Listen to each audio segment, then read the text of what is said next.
project we are going to go over is the yarn painting project. The items that you're going to need from your supply bag are just the yarn. Everything else you should have on your own because it's things like scissors and Elmer's glue.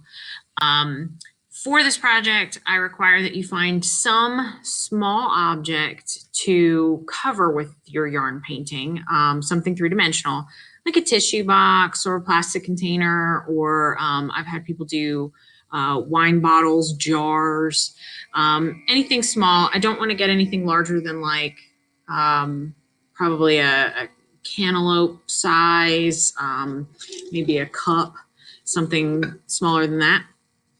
Okay, so for this project, the Huechel Indians, whose pre-Hispanic culture still survives in the Sierra Madre ranges, live a life woven in magic and sacred mythology.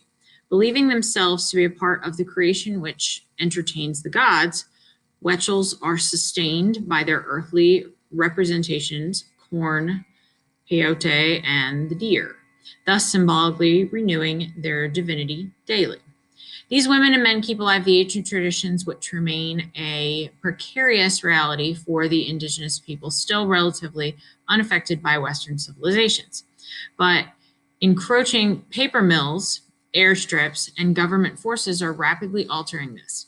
Soon, all that will be left of the so-called primitive culture will be memories and the yarn paintings surviving in the hands of collectors. So called Nerikas, I can't even say that sometimes. Yarn paintings are one of the main art forms or pieces that the Huechel Indians created. If you look at some of these examples that I've included, they are very, very detailed, but also very colorful, very neatly arranged. That is what we are doing for this project. Here are a couple of other very intricate, a little more simple, very intricate again. So I'm having you guys do this on a three-dimensional object. What I want you to do is come up with something very simple as a design, not just one color solid that's boring. This is actually my example that I did for this project, but obviously I didn't get it done. But I just wanted to kind of show you some of the objects that could be done. You can really pick anything as long as it's something that will hold glue, which most things will, and something that is recyclable, because I don't think your parents would be too happy if you did this on something that they wanted to keep. All right, so the vocabulary for this, the Nerikas, yarn painting done by the Huechel Indians. Huechel are the indigenous people living in the Sierra Madre Mountains, and yarn painting is using yarn to fill colors on a painting. The supplies for this project, Elmer's glue, yarn that is in your supply pack, the 3D object, something like an old tissue box, a jar, a plastic bottle with a lid. You're going to need scissors and you're going to need masking tape. Okay, so for this project, there is a demonstration video. You guys can go back and watch that later. But for the step-by-step instructions, number one, it says to choose a design with at least 2 free-floating shapes.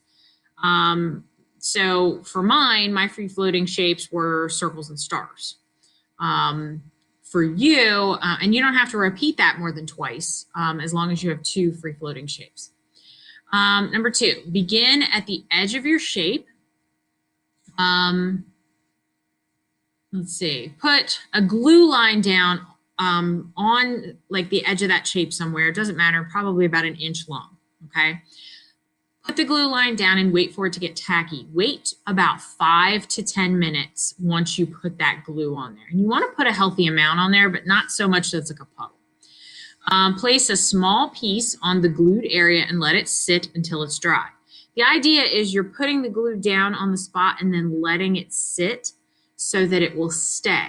Because when you are manipulating this yarn, you're going to be pulling against that spot, and you want to make sure that that spot is good and glued down before you start yanking on it. Otherwise, it'll come loose. All right, so you're going to put it down on the glued area and let it dry. Then you can outline the entire area when you're finished. You want to stretch the yarn a little as you go and make sure that it stays. And you want to kind of press it up against stuff that you've already done so that you're filling in the holes and you're not leaving any of the background showing through. And the demonstration is going to go over all of this. Do this in more than one place at a time. Like when I do it, I work on, this area here, this area right here, and this area right here, so that while they're drying, I have something to do. By the time I get down to the third or fourth one, the first one is usually close to dry, and so I can go back to the first one and start working on that while the other areas are drying. Okay. Once you've got the entire thing outlined, you'll let that dry. Begin filling in the dry or the area that you outlined with the yarn. And you're gonna, like I said, push that up against stuff that you've already glued down so that you're kind of filling in the space and making it more of a solid color. Go around your outline with glue, then yarn, one row at a time until you fill it in completely. Kind of like a spiral. So I'm just going around the outside edge, I'm going around the outside, going around the outside, going around the outside until I get in the very center. When you get to the center of a section, you may need to glue the piece down and then add a small piece of tape to hold it as it dries.